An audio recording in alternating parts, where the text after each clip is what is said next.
بسم اللہ الرحمن الرحیم۔ السلام علیکم دوستو، کسی نے کیا خوب کہا ہے، بخشے جائیں گے آل محمد کی خاطر، ورنہ نہ ہم اچھے نہ ہمارے اعمال اچھے۔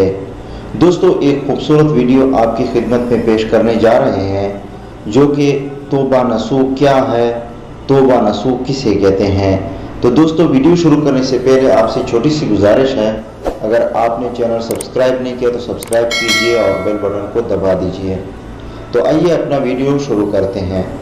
نصوح ایک عورت نما آدمی تھا، باریک آواز، بغیر داڑھی اور نازک اندام مرد۔ وہ اپنی ظاہری شکل و صورت سے فائدہ اٹھاتے ہوئے زنانہ حمام میں عورتوں کا مساج کرتا اور میل اتارتا تھا۔ کوئی بھی اس کی حقیقت نہیں جانتا، سبھی اس کو عورت سمجھتے تھے۔ یہ طریقہ اس کے لیے ذریعہ معاش بھی تھا اور عورتوں کی جسم سے لذت بھی لیتا رہا۔ کئی بار وجودان کی ملامت کرنے پر اس نے اس کام سے توبہ بھی کی، لیکن ہمیشہ توبہ توڑتا رہا۔ ایک دن بادشاہ کی بیٹی حمام گئی۔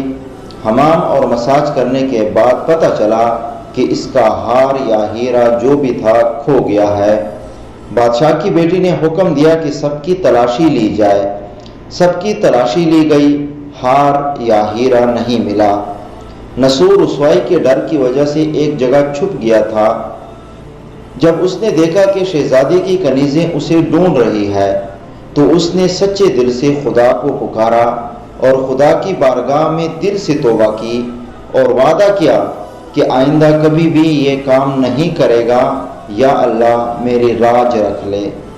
اچانک باہر سے آواز آئی کہ نصوح کو چھوڑ دو، ہار یا ہیرا جو تھا وہ مل گیا ہے۔ نصوح نم آنکھوں سے شہزادی سے رخصتی لے کر گھر آ گیا۔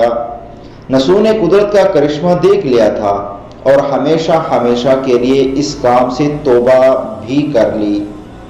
کئی دنوں سے حمام نہ جانے پر ایک دن شہزادی نے بلاوا بھیجا کہ حمام آ کر میرا مساج کرو، لیکن نصوح نے بہانہ بنایا کہ میرے ہاتھ میں درد ہے، میں مساج نہیں کر سکتا۔ اس کے بعد کبھی حمام نہیں گیا۔ نصوح نے دیکھا کہ اس شہر میں رہنا اس کے لیے مناسب نہیں ہے۔ سبھی عورتیں اس کو چاہتی ہے اور اس کے ہاتھ سے مساج کروانا پسند کرتی ہے۔ جتنا بھی غلط طریقے سے مال کمایا تھا سب غریبوں میں بانٹ دیا اور شہر سے نکل کر کئی میل دور ایک پہاڑی پر ڈیرا ڈال کر عبادت خدا میں مشغول ہو گیا۔ ایک دن اس کی نظر ایک بھینس پر پڑی جو اس کے قریب گھاس چر رہی تھی۔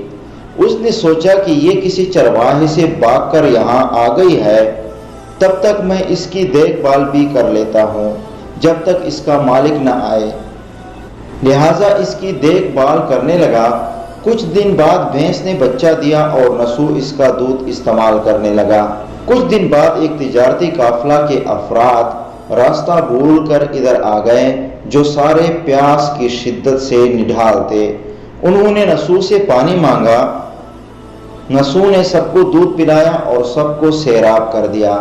قافلے والوں نے نصوح سے شہر جانے کا راستہ پوچھا۔ نصوح نے ان کو آسان اور نزدیکی راستہ دکھایا۔ جانے سے پہلے تاجروں نے نصوح کو بہت سارا مال دیا۔ نصوح نے ان پیسوں سے وہاں کنواں کھدوایا۔ آہستہ آہستہ وہاں لوگ بسنے لگے اور کچھ دنوں کے بعد عمارتیں بننے لگی۔ وہاں کے لوگ نصوح کو بڑی عزت اور احترام سے دیکھتے تھے۔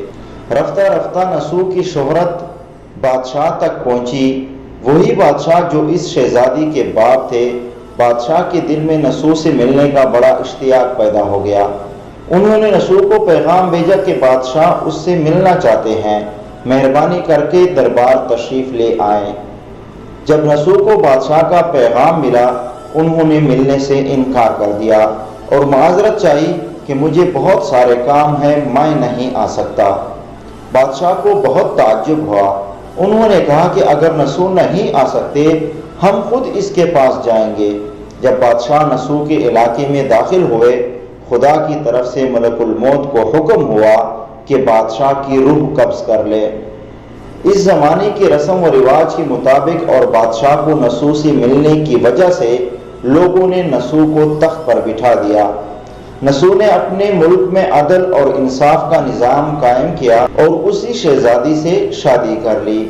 ایک دن نسو تخت پر بیٹھ کر لوگوں کی داد رسی کر رہے تھے۔